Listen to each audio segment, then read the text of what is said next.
మేమా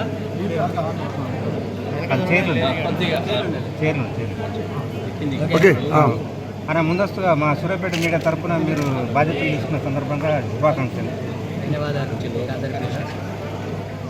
అందరికీ నమస్కారాలు. ఇటీవల కేంద్ర ప్రభుత్వం ప్రవేశపెట్టినటువంటి బడ్జెట్లో 50,65,000 కోట్ల రూపాయలలో రాష్ట్రానికి కేటాయింపులు పూర్తిగా అన్యాయంగా జరిగాయి.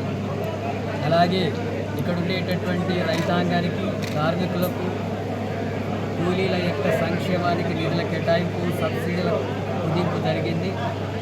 దళిత, గిరిజన, బలహీన వర్గాలు, మైనార్టీలకు సంక్షేమ పథకాల నిధులు కూడా కోత పెట్టారు.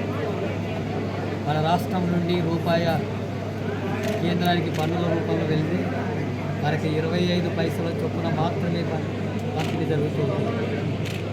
తీవ్రమైనటువంటి అన్యాయం. ఈ రాష్ట్రానికి కేటాయింపుల్లో ప్రాజెక్టులకు కనీసం ఏది జాతీయ హోదా ప్రకటించలేదు. పాలమూరు రంగారెడ్డి కానీ, అడ్డగ కాళేశ్వరం కానీ, అలాగే రైల్వే కోచ్లకు సంబంధించినటువంటి ఫ్యాక్టరీకి నిధులు కేటాయింపులు చేయలేదు.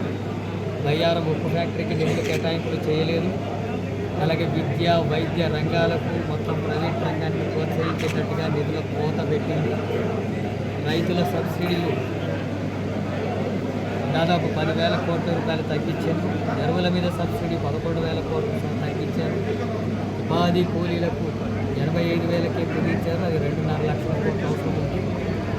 అట్లాగే ఉద్యోగ అవకాశాలు, నిరుద్యోగ సమస్య పరిష్కరించేటటువంటి కేటాయింపులు ఏవి ఈ బడ్జెట్లో లేవు. అందుకే ఈ బడ్జెట్ను పునఃసమీక్షించాలి. అట్లాగే నిధుల కేటాయింపులు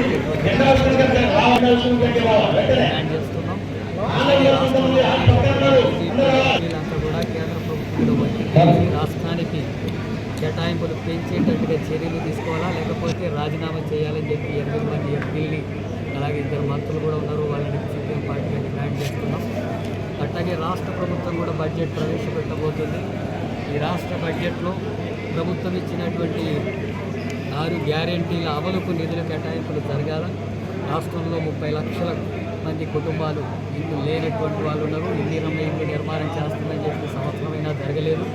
ఈసారి నిధులు కేటాయింపులు జరగాల. అట్లాగే యూనివర్సిటీలకంతా కూడా నిధులు లేక తీవ్రమైనటువంటి కొరతతో ఉంది. కనీసం యూనివర్సిటీలకు 5,000 కోట్లు, ఉస్మానియా యూనివర్సిటీకి 1000 కోట్లు కేటాయించాలని చెప్పి డిమాండ్ చేస్తున్నాం. విద్యారంగానికి నిధుల కేటాయింపు పెంచాలి. అలాగే రాష్ట్రంలో ఉండేటటువంటి సంక్షేమ పథకాలు ఎస్సీ, ఎస్టీ, బీసీ, మైనార్టీలకు కేటాయింపులు అనేటటువంటి గత సంవత్సరంలో తగ్గించారు. చెప్పినవి కూడా అమలు జరగలేదు. ఈ సంవత్సరం అమలు చేసేటట్టు చర్యలు తీసుకోవాలని చెప్పి రాష్ట్ర ప్రభుత్వాన్ని కూడా డిమాండ్ చేస్తున్నారు.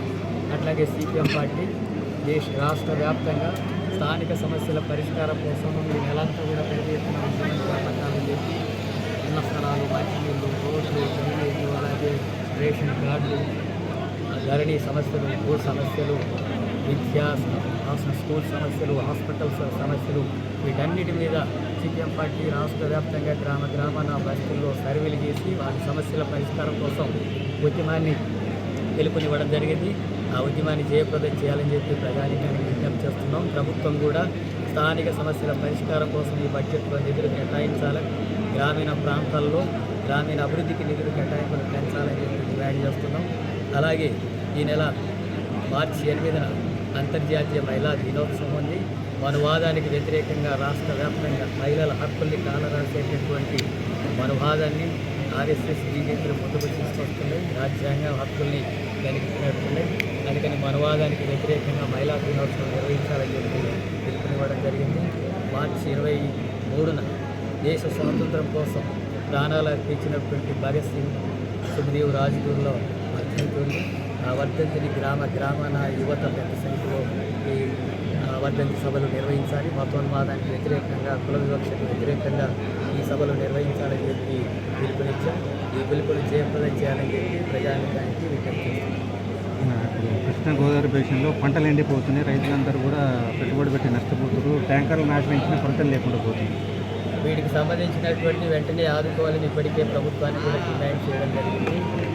అట్లాగే మిరపాలు పండించినటువంటి వాళ్ళకు కూడా కనీస గిట్టుబాటు ధర రావడం లేదు. 25,000 అయినా రావాలి క్వింటల్ కంటే 10-12,000 కూడా రావడం లేదు. ఆ రకంగా ఈ ఇబ్బందులు పడుతున్నటువంటి పరిస్థితులు వాటి కేటాయింపులు కూడా వాటిని ఆదుకునేటటువంటి చర్యలు తీసుకోవాలా.